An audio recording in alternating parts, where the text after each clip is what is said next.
What's up, Rafiologists? This is Rafi and welcome to my first vlog. Today I will introduce you to the only river in my hometown and it's Gomuti. So without any further delay, let's get started with the video. এখন আমি আছি কুমিল্লা কান্দিরপাড় পূবালী চত্বরে এবং এখন আমার গন্তব্য হচ্ছে বাসা থেকে 5 কিলোমিটার দূরে গোমতীর পারে। আমার সাথে আছে আমার ফ্রেন্ড, এই হচ্ছে আমার ফ্রেন্ড শিশির আর এই হচ্ছে নাইম, যার কারণে 2 ঘন্টা লেট হয়েছে। লেট করছে আবার হাইও দিতেছে। নির্লজ্জ বেশরম বেহা।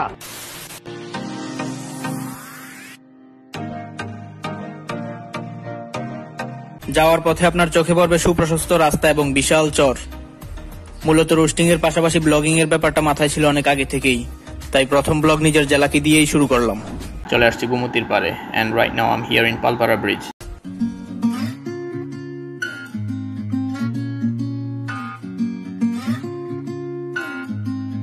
We'll be driving down the state, yeah.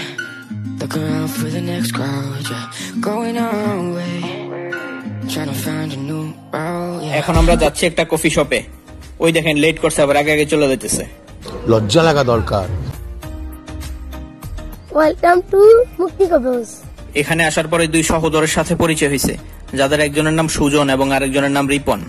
এই হাস্যোজ্জ্বল 2 ভাই নিজেদের পরিবারের আর্থিক চাহিদা মেটাতে স্বল্প মজুরির বিনিময়ে এখানে আগত পর্যটকদের খাদ্য সরবরাহ করে। তোমার কি নাম? রিপন। রিপন। তোমার? সুজন। সুজন। রিপন ভিডিও। তোমরা কি করতেছো? আমি রাতে করি মদ কম গাঞ্জা। গাঞ্জাটা না খাইলে হয় না। গাঁজা আমি খাই না, গাঁজা আমি খাই। গাঁজা তলি সাইরা দিলে পাতলি যায়। মজু খাই কই আরে বিষ কাবাইলাম কোন কারণে ভালোবাসাই দাম দিলাম। আমি আশায় আছি তোমারে লই বান্ধবে সুখের বদল আরে দুঃখ দিলা। হে সুখের বদল আরে দুঃখ দিলা। ভাষা মানে সকল তো বুঝে না, বুঝে না। গাড়ি বাড়ি আছে যার, মেয়েটি কিন্তু তার, ভালো চাকরি আছে যার, মেয়েটি কিন্তু তার। সখী গো সখী আমার বুঝে না, বন্ধু বিন পাগল মন রে বুঝাইলে বুঝে। মারপিট করে না। ফ্রিতে গানের পরে উচ্চ মূল্যের খাবার শেষে এবার একটু গোমতী সম্পর্কে জানা যাক।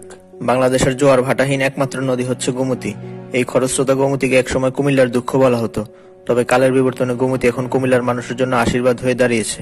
গোমতীর উৎপত্তি স্থল ভারতের ত্রিপুরা রাজ্যের ডুমুর নামক স্থানে। উৎপত্তি স্থল থেকে 150 কিলোমিটার পথ অতিক্রম করে কুমিল্লা সদর উপজেলা দিয়ে বাংলাদেশে প্রবেশ করেছে। সদর উপজেলা থেকে আঁকাবাঁকা পথে 135 কিলোমিটার দূরে কুমিল্লার দাউদকান্দি উপজেলায় গিয়ে মেঘনা নদীতে পতিত হয়েছে। অর্থাৎ এই পাহাড়ি নদীর আন্তর্জাতিক দৈর্ঘ্য হচ্ছে 285 কিলোমিটার, যার 150 কিলোমিটার ভারত এবং বাকি 135 কিলোমিটার সম্পূর্ণটাই বাংলাদেশের কুমিল্লা জেলা দিয়ে প্রবাহিত হয়। গোমতীর উপনদী হচ্ছে ডাকাতিয়া এবং শাখা নদী হচ্ছে বুড়ি। শহুরে কোলাহল ছেড়ে খোলা আকাশের নিচে অক্সিজেন সমৃদ্ধ দীর্ঘশ্বাস নিতে সময় পেলেই মানুষ ছুটে আসে এখানে। ওই দেখ, ঘুমের কারণে 2 ঘন্টা লেট করছে, এখন এখানে এসে আবার ঘুমাইতেছে। আমি বুঝি না সে রাতভর কি করে। রাতভর যাকে যাই হোক, নাইম ঘুমাক, আমরা এখন অন্য কোথাও যাই। ঢাকা চট্টগ্রাম রেলওয়ের দক্ষিণ দিকে নতুন একটা রেস্টুরেন্ট হয়েছে, যদিও এটার কার্যক্রম এখনো শুরু হয় নাই। আপনাদেরকে এটার কিছু সিনেম্যাটিক ভিউ দেখাই।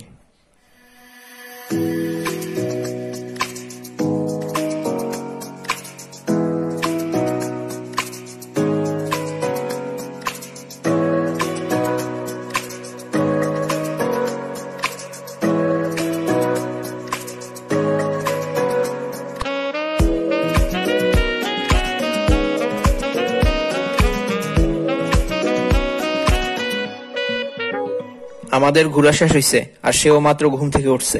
আফসোস। যাই হোক, অবশেষে চায়ের আড্ডায় আমরা মালাই চা খেয়ে অপরিকল্পিত এই ভ্রমণের ইতি টানলাম।